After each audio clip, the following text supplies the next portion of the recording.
Sa hirap pa naman ng buhay, no, meron talagang mga taong i-judge ka kahit na wala ka namang ginagawa. May na-receive akong chat, sabi sa akin tama daw ako kasi hindi daw palagi may biyahe. Masasabi ko lang, no, sa nagsabi nito, hindi lang kita i-mention dahil mahirap na kasi may kasong libel. Sa totoo lang, no, kung itulad nyo ako sa inyo na nasa company kayo natatrabaho, sure talaga na may biyahe kayo araw-araw. Katulad sa amin, natatransportify kami, nag-aantay ng booking, hindi naman natin masabi na araw-araw makakabiyahe tayo. O nandyan na yung sipag, pero tingnan din natin yung rate. Kasi sa totoo lang, no, kapag talaga naman ako nagsabi sa akin, no, hindi naman ako tamad, tatrabaho naman ako. Makakating ba ako sa ibang lugar kung patamad-tamad ako? Siyempre, nag-aabang tayo ng booking, yung kikita naman tayo kahit na papaano.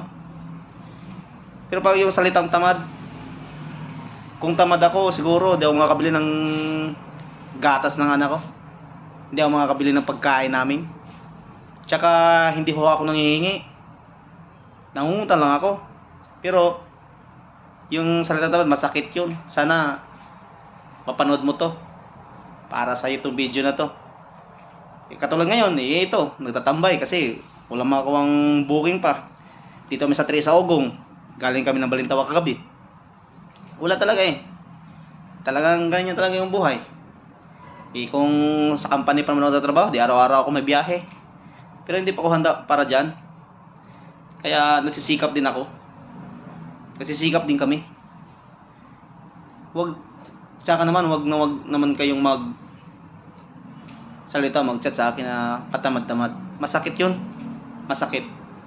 Di baling sabihin nyo akong sugapa sa biyahe, huwag nyo lang ako sabihin tamad. Kasi yan ang pinaka-realidad na hindi ko ginagawa sa buhay ko, yung pagiging tamad. Kasi may responsibilidad ako Yun lang. Shoutout sa'yo. Panuorin mo to. Sa'yo to.